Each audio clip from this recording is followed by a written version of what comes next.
All right. So, in our previous class, what we learned was overriding what?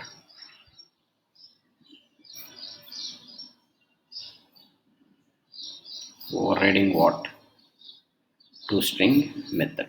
How we can see the objects when we override the two-string method and when we don't override the two-string method. Right? Let's see few more examples on the same context. I'm going to create a new class C. So in the C class, I'm going to have one static variable. I will have one constructor which takes one argument, that is is equal to I. In fact, you don't even have to write all these things manually, especially this constructor. You can generate also. Just delete, right click, generate constructor, selected this variable I, right? Automatically you will get this constructor. Okay, and what is the next step? We need to override the toString method. Generate toString, select int I, say okay.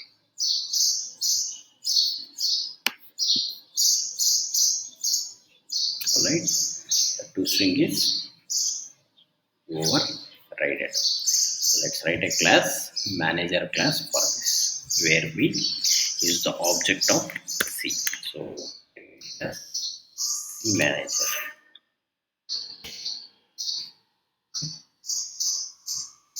Write the main method psvm, create the object C, cc1 equal to new C of n,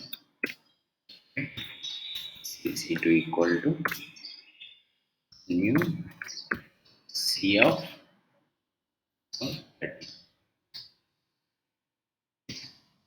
I'll create another object cc3 equal to, I'll assign the c2 only. Now I'll print the objects first, c1, c2, c. I want to print some more, so I'll put some stars here so that it will be clear to understand. Yes, so c1 dot string, c1 dot toString out of c2 dot toString out of c3 dot.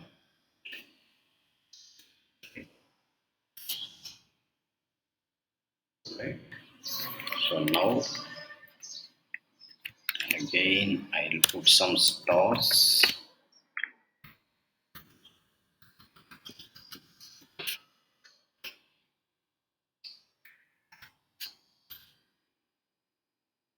What is the return type of the toString method in our previous class? I mean in the class C.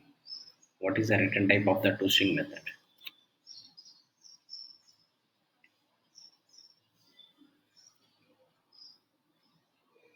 Anybody knows what is the return type of the toString method?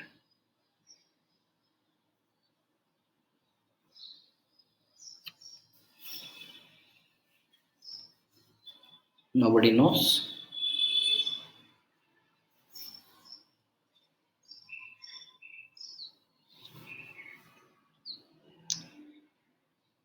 Guys, please, what is the return type of the toString method here? String type, Anna. String.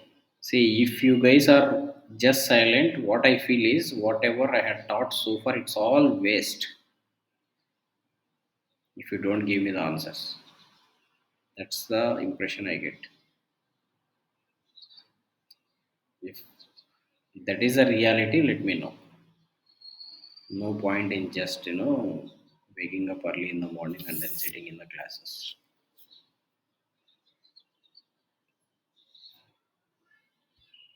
If you know, tell me. If you don't know, tell me. Whatever it is. C1 dot to string. So select this. Control Alt V.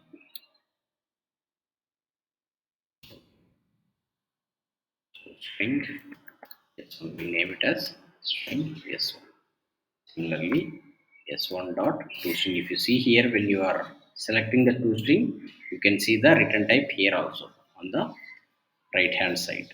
Right? For the toString method, it is the string. For the equals method, the return type is boolean. For the hash code method, the return type is int. For get class method, the return type is class. For the notify all, wait, the return types are void. I is anyways int, that we already know, right? This is what we declared.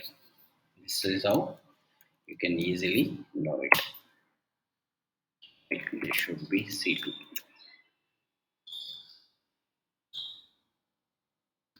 Select and control alt V. Automatically will find its return type and then specify or recommend or suggest one name. But here C3 dot toString. Select control alt V and name it as S3. Now I'll print S1, S2, S3. Can anybody guess the output here?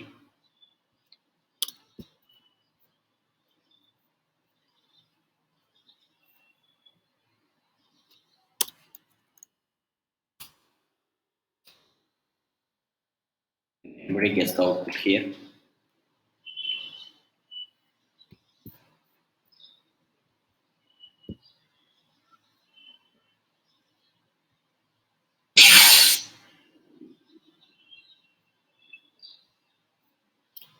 Putting class C on the left hand side and the manager class on the right hand side.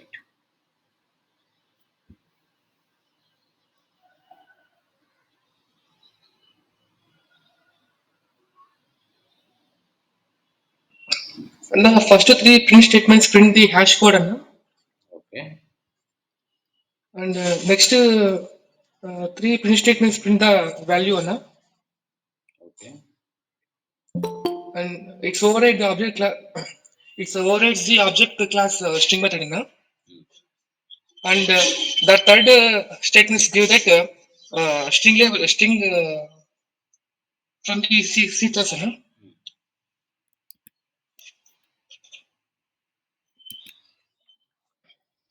output 10 that first three statements print the hash code and starts after that 10 30 10 30 and and after it's print also 10 30 10 ten 30 10 or 30? 30 Why 30? for C3 object we refer the C1 object C1 or C2? oh C2 sorry C2 it's Alright, 30 10 30 30. alright. Let's run the program and then see the output.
Is this what we expected?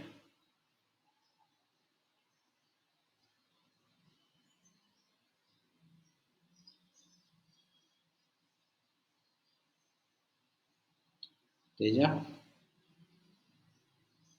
And I mistaken. So first three statements also print that value solely because we already that was twisting method. No? What was your thought process earlier? First three statements print that hash code. No? I told that. Why? Why it will print the hash code here and why you thought you will print the values here? And I forgot that we were this twisting method in the C class. No? Hmm. See, Okay. here it doesn't matter when you are calling the two-string method. Okay? Here the two-string method is overridden. That's all done. That means wherever you try to print the object, you directly get the values only. It's not that we are doing something here. See, here we are just calling the two-string method. We are not overriding or doing anything. This is just calling. Okay. Overriding is happened here itself, it happened. Not here. Don't think that overriding is happening here. This is just the calling the overridden method. When we say C1 dot, that means we are calling the method. Overriding means you will have this annotation at the rate override and you will have the complete method body. This is just calling of the method. Okay. When it is overridden here itself, obviously you will get all the values. Let's say for example, if I comment this out, what will happen now?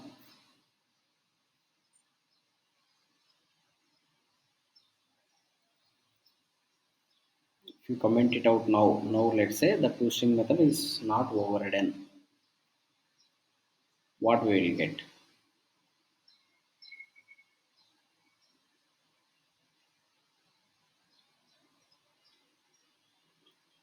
Somebody should respond.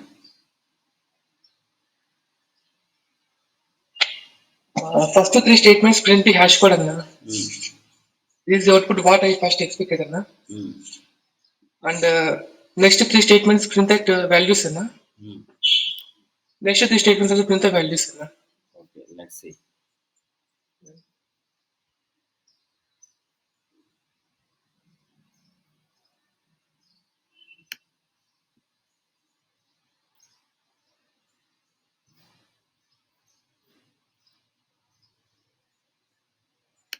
Is this what we expected?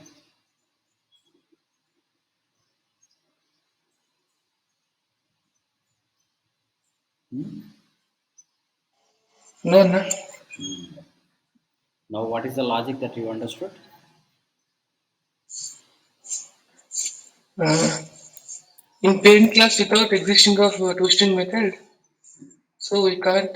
It's not applicable for the objects. Anna. Anna, but for object, when you use the twisting method, it reference from the object class side. Anna. Sorry, when you?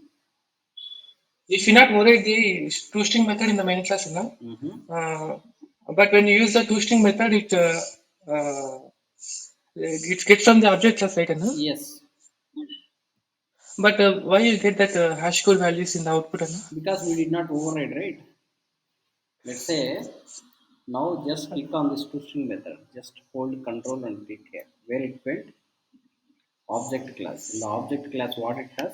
See return get class dot get name at the rate symbol and then integer dot to hex string, that is the hexagonal code that I was saying right in the notes, that the memory address is a Okay. this format you see, the class Uh, name at the rate and then some hexadecimal number, right?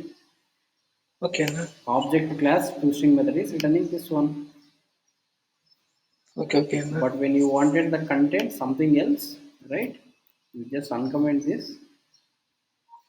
Now you click on this two-string method, where it will go? It didn't go to object class C, it came here. I'm closing Okay. this Anna. for your clarity.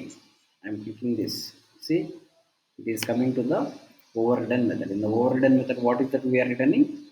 We are returning the values like this, right? Okay. Anna. If you don't override, we will go to the toString method that is available in object class. Okay, okay, Anna. Clear guys, all of you? Not only Tej, others please. If you don't understand this, you can never become a Java developer.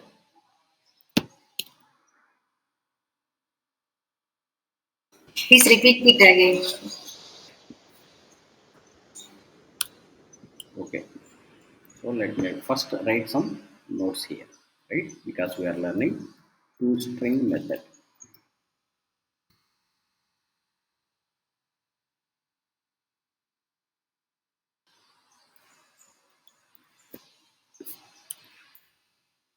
Is always recommended to override the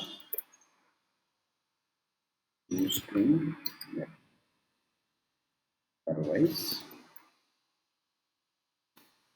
when we try to access the object, we get the memory address. We get the memory address, or also called as the hash code. I don't know whether I mentioned this or not. Memory address is also called as the hash code. Get the memory address. Memory address is a random unique number follows some hexadecimal number format which doesn't make any sense for us. We want to see the content in the object.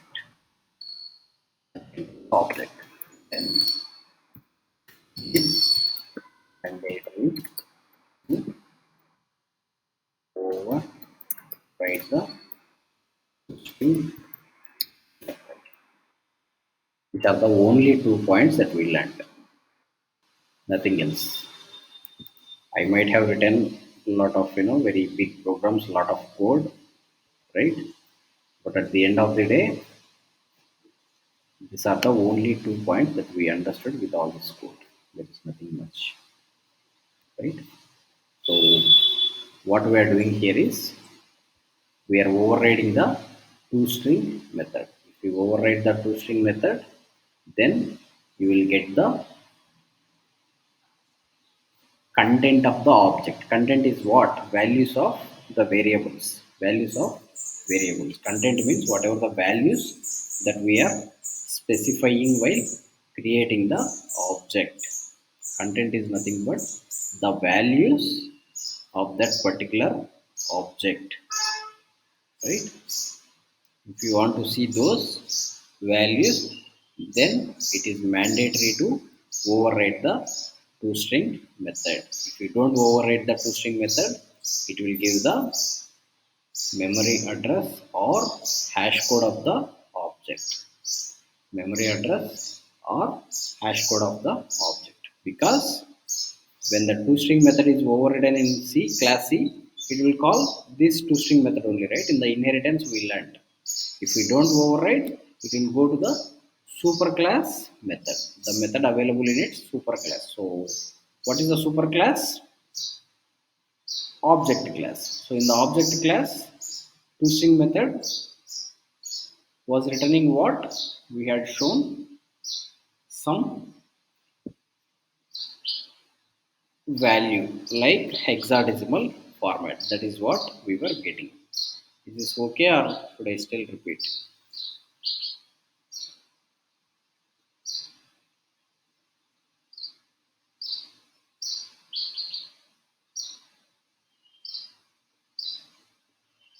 Is this okay or I should still repeat? Okay. Okay. So this is about the toString method and also called as the,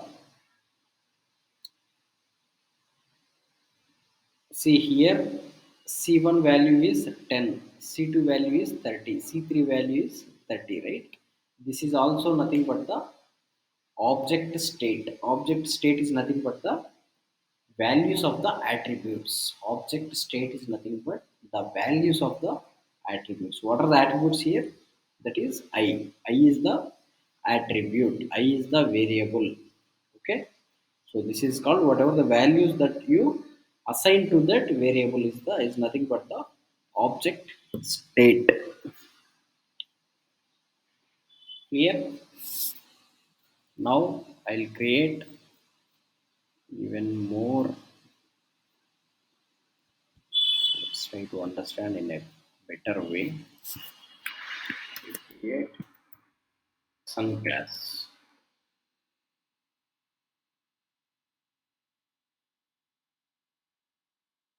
A person can have what attributes or what properties or what variables?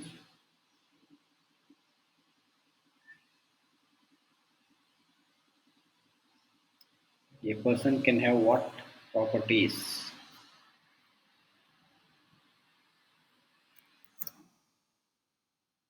String name, int age, and what else?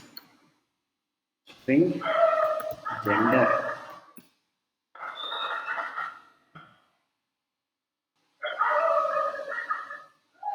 Is there anything else a person can have? A person can have anything. If you want to write, you can keep on adding lot of values. That can be mobile number, email ID, designation, employment, right? Or his community, right? Or the country origin, state origin, city residing in, address, right? So like that, we can keep on adding lot of properties or the attributes for the person object. But let's understand only these three. Okay, I'm just going to generate the constructor. Right, I selected all three. That is the reason you see all these three here: age, name, and gender. Going to, I'll not override the toString method now. I'll create a manager class for this. Person manager. Yes, VM. P1 equal to new person of, what can be the name?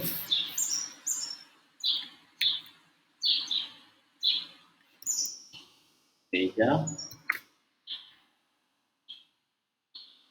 Age is 25 number, right? So we don't have to put it in double quote. Gender. Next, I want to create another person. P2 equal to new person of Vaishnavi, number again from 26, gender is female, person 3, person of what? This name we can add.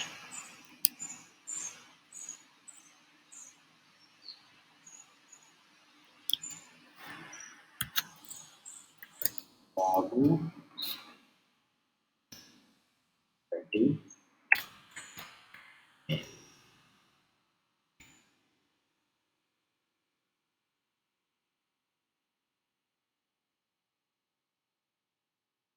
different S1 of V1, sort of V2, sort of V3.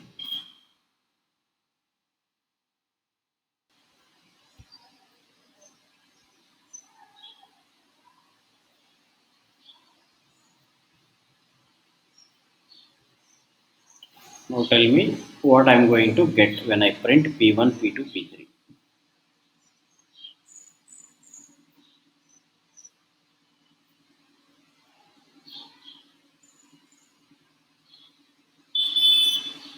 What am I going to get when I print P1, P2, P3? Is it the memory address or the values?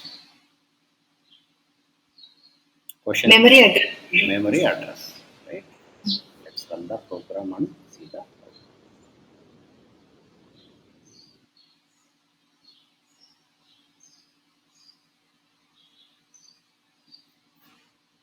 See, with these values, can you identify which person belongs to which person here? Which person is referring to which person? Can you identify with these values? No, right? No. That is the reason we should override the toString method. toString method, see, it has selected all these three. Now the toString method is overridden. Let's run the program again.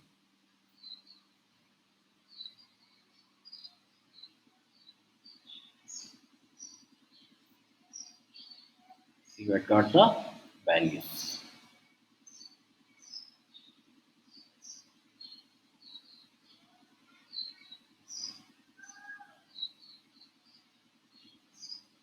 Clear? Clear.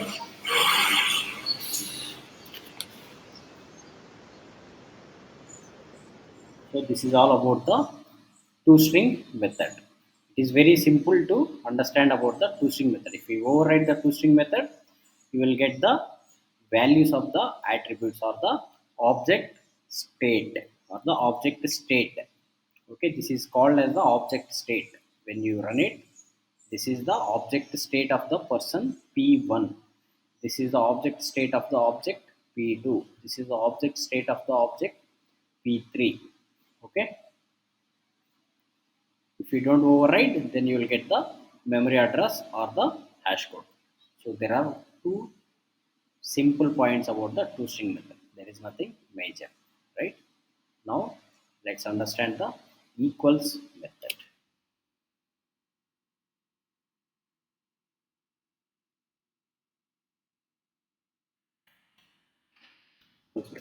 Just like toString method, you override equals method will check for the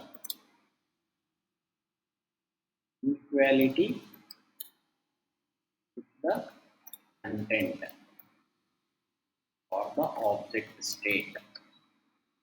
Might be little bit difficult to digest these technical terms, right? The object state and all, but it is very important. On overall, there are not much, hardly 5, 6, or maybe max of 10 terms. Try to practice it. If you override the equals method, it will check for the equality with the content of the object state. Otherwise,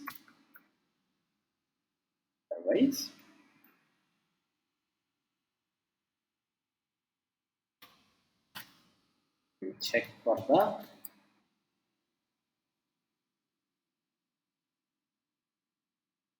equality with the memory address or hash code.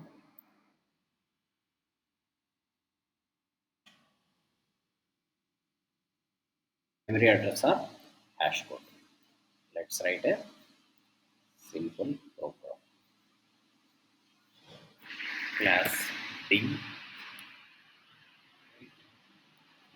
No, I will not write class D. I will write employee. So an employee can have what properties? What are the various details an employee can have? Employee name, employee ID, Yes. employee address. String EMP name. I'm just putting in short. Employee name. String. I'll put designation. Employee ID. It's also going to be string because I would like to alphanumeric values. Right? String B. What is the next step? Create a constructor. Let's create a constructor with all the three values. Now I create a manager class for this. Employee manager class. Yes, U1. Let's create the object for employee one. Employee of employee of Teja. The next field is the designation. If you just while typing, you will get this pop up on the screen. You can understand in which order, right? You should not mix up the order, right? Because this is how the constructor has been defined. First employee name and then the designation and then the ID, right? So this will help you to see. So designation can be what? Let's say CEO. ID is 201.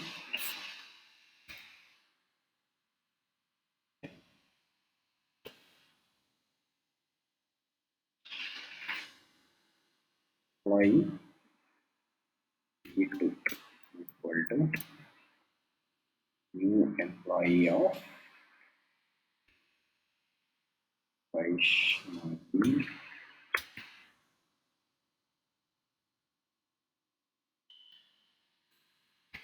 CFO E N. Employee 3 equal to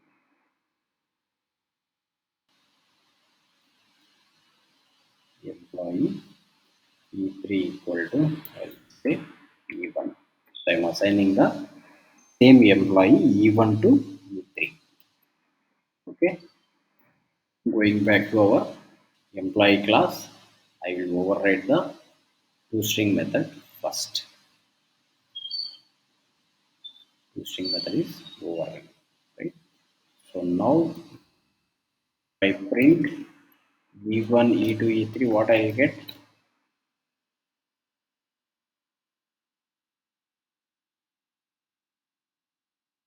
Values implies.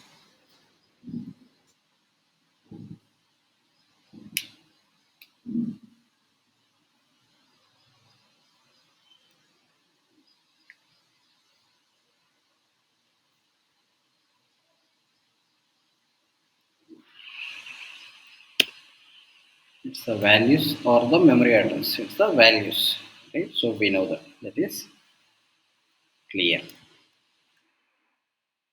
Now what I want to do is I create another employee E4 equal to new employee of values.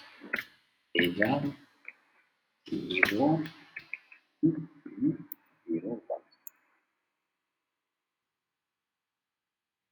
Okay. By looking at the values, E1 and E4 both are same, right? Here also let's print E4. Let's put some stars. Now I want to check for the equality whether E1 and E2 are same or E2 and E3 are same or E3 and E4 are same or E4 and E1 are same or E4 and E2. So I want to check various conditions. In fact, I don't need this, or I'll just name it as E3. Let's not even have this. Not even, right. It's much easier.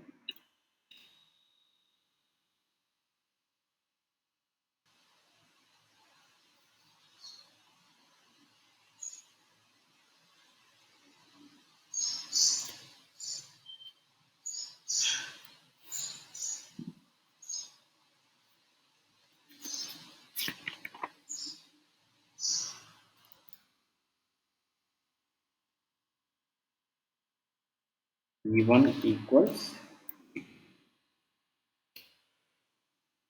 root of E2 equals E3. Root of E3 equals E1.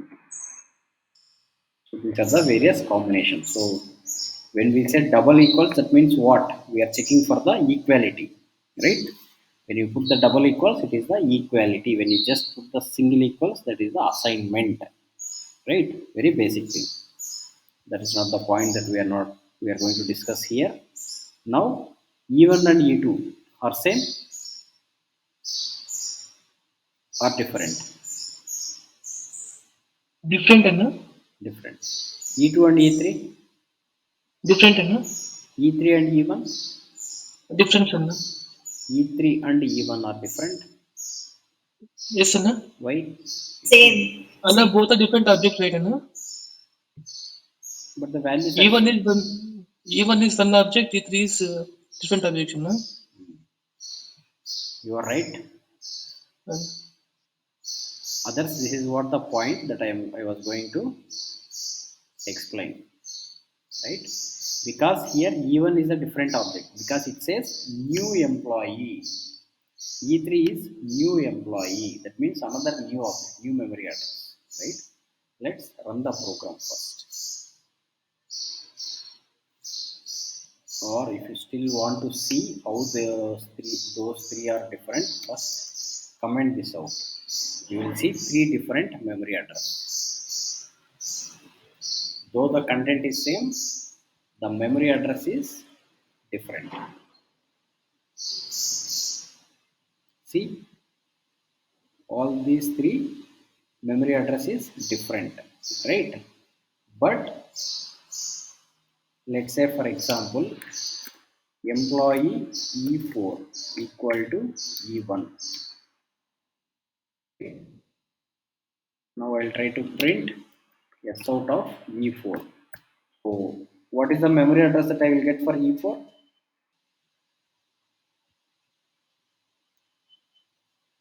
It's the same memory address of E1. E1 Which object we are assigning to E4? We are assigning the E1. So we will get the same memory address of E1, right? Let's verify that.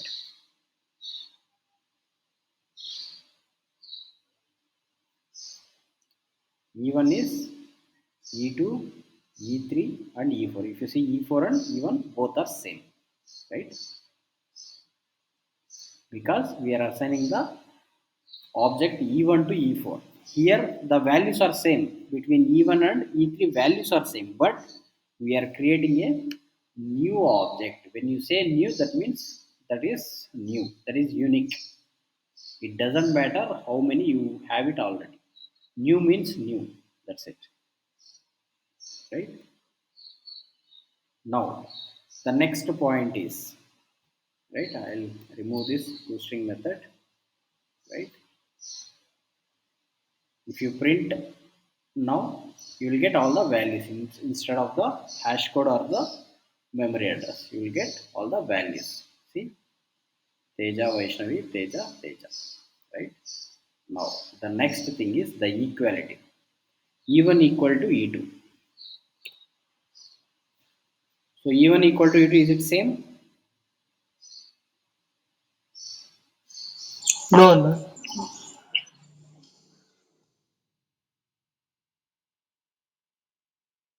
No, right? Because this is a different object, this is a different object. And E2 equal to E3, different objects ಅನ್ನ different, objects different, right? yes ಅನ್ನ And E3 equal to E1, difference ಅನ್ನ why it is different? The values are same, right? but objects are different ಅನ್ನ Objects are different. And then different E4 equal to E1, different objects ಅನ್ನ sorry, different same objects ಅನ್ನ here it is false, right? yes ಅನ್ನ It is also false. So here it will be true or false. true true ಅನ್ನ That you understand the logic here. If you don't understand, please let me know, I'll explain. For E1 and E3, content is same, but the objects are two different objects. This is a new object, this is a new object, right? But for E4 and E1, we are assigning exactly the same value for E4. It is nothing but in a company there are two Tejas with the same designation with the same employee ID. But there are two different persons, E1 and E3. That is the meaning. But E4 and E1 is what? For the same person, there are two employee IDs. Not the two employee IDs. For the same person, there are two employee records, E4 and E1. It is a duplicate. That is a simple meaning. E4 and E1 is nothing but the duplicates. It's the same employee with the same details. But E1 and E3 are two different employees with same values. Let's run the program and then verify our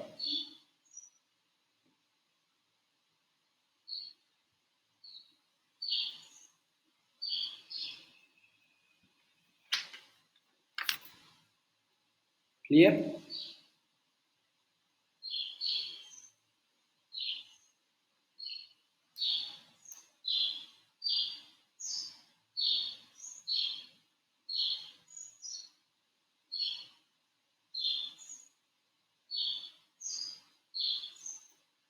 Clear, guys. Now there is another way to check the equality. Let's try to understand that as well. First, let's put some stars. Sort of v1 dot equals method. This is the method that we are learning now, right? v1 of v2. Okay. Sort of v2 dot equals of v3. Sort of v3 dot equals of v1. Sort of v4 dot equals of v1. Right?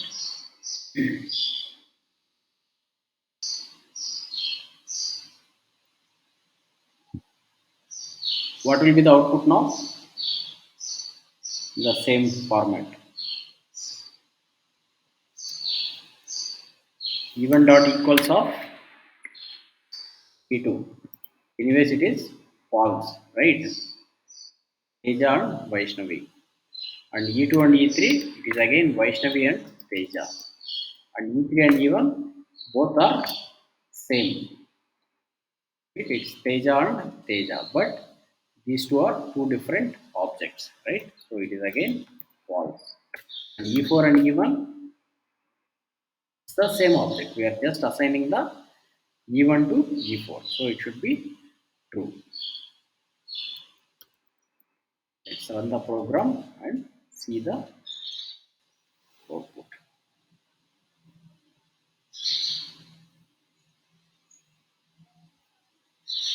It's the same thing that whatever we expected, right? Now, in the employee method, in the employee class, I am going to override the equals method. I am going to override the equals method. Override.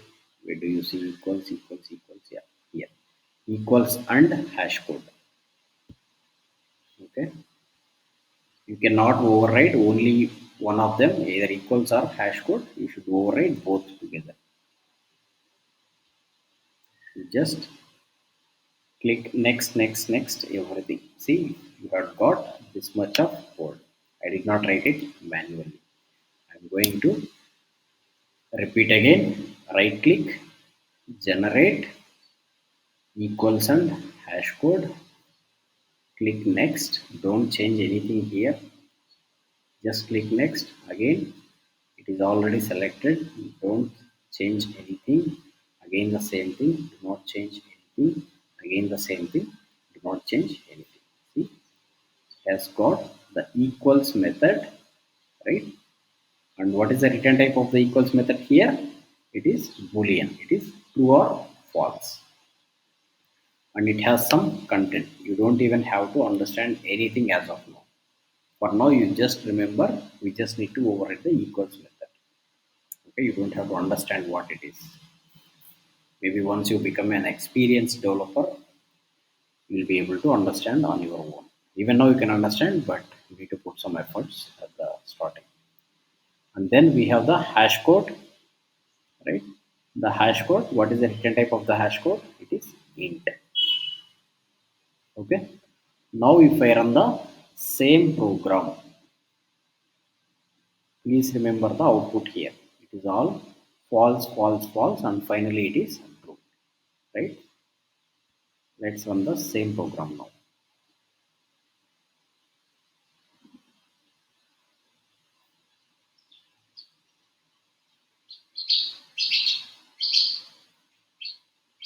What happened now? There is one change in the output. What was the change?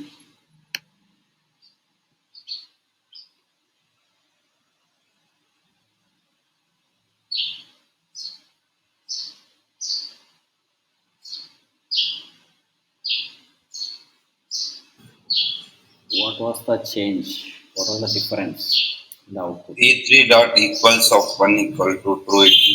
Yes, exactly. This is the only thing changed. Right? All others are remaining same. Why this is changed? E3 and E1. Let's see what is E3 and what is E1. E3 is what? It's a new object with the values Teja. And E1 is what? It's a new object with the values of Teja only again. Right? Now you understand what is the logic here. Equals method, when we override the equals method, see all this change happened after overriding the equals method only, right? All this change happened only after overriding the equals method only. When we override the equals method, it checks for the content of the objects. It checks for the content of the objects. E1 also is a different object, E3 also is a different object.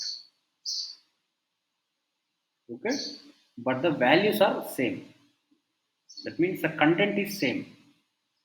That is the reason we are getting both the objects as same.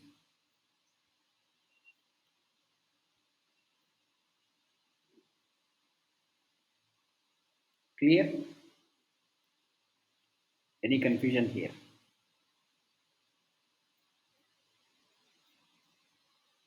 If we have to write points, right? These are the 2 points in addition to this. I will write equals operator. Equals operator always checks for the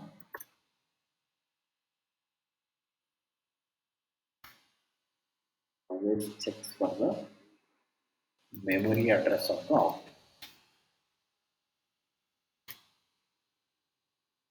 Memory address of the object, not the content. Memory address is same, then it will become true. If the memory address is different, then it returns false.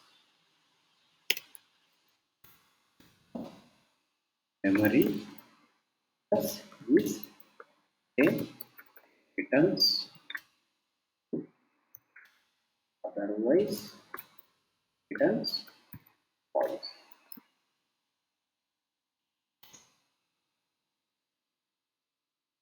Now, equals method, anyways, we have already written here. If we override the equals method, it will check for the equality with the content, not the object.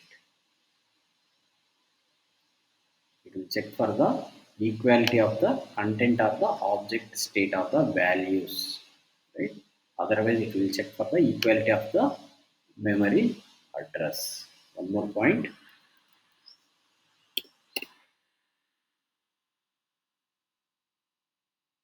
equals method internally uses equals operator only.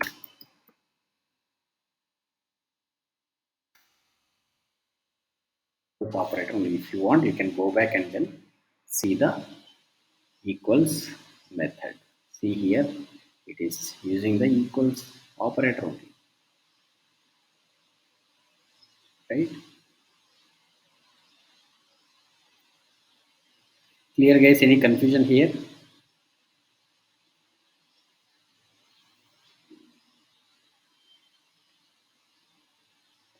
Very, very, very important question.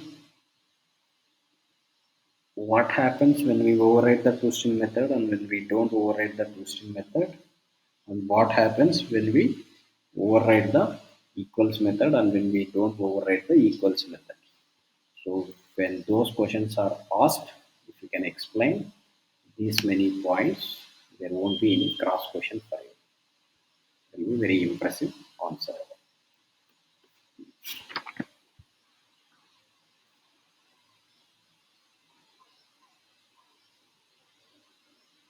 Clear? Any doubts? Let me know if you have any doubts. I can explain it.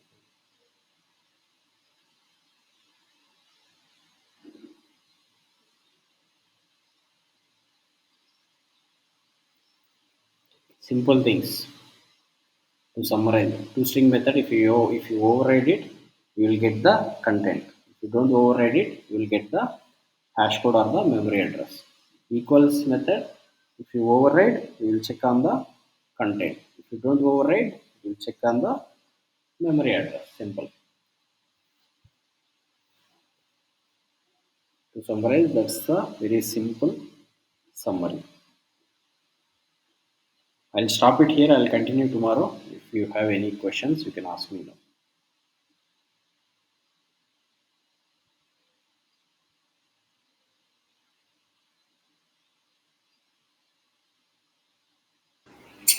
In interviews, they ask me like equals method in that, but we need to write our own equals method, right? But in IntelliJ inbuilt it will write, Yes, but in Notepad we can't do like that. No? right. For that matter, I think more for maybe majority of the interviewers may not ask you to exactly write the equals method. If you just put like this, let's say it is just a notepad that you will get, right? You just say that what is the signature of the equals method, public boolean equals of object, right? Just if you can just write something like this, public boolean equals object. So if you just write this much, this should be good enough. The sensible interviewers will accept this. Maybe some immature or different way of thinking guys, right? They will expect this. You can tell also, I had never written manually the equals method or hash code or using method. I always generate it using IntelliJ or Eclipse. You can tell that answer. If they are not accepting, that's their unacceptable their behavior. Nothing wrong from our side. It's okay. We don't have to remember everything. In Eclipse also it is available. Yes, it is available in Eclipse also.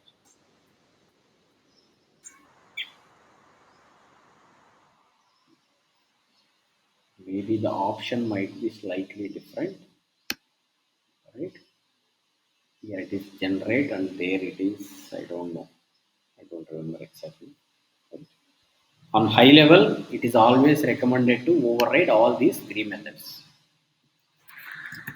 String equals and hash code. By default, you should have this in your mind. Whenever you create any class, right? By default, you should always override these three methods. As soon as you create the class, Immediately you should do the right click, generate, setters and toString, and then again generate equals and hash code.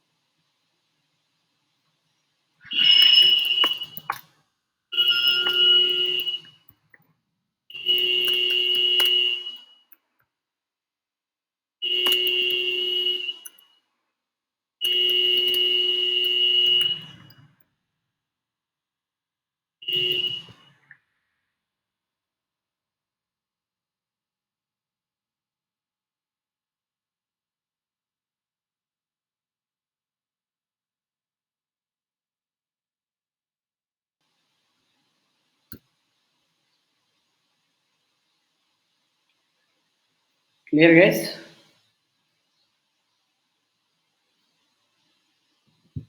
Cool. If no questions, we'll continue tomorrow. Thank you, guys. Have a nice day. See you tomorrow.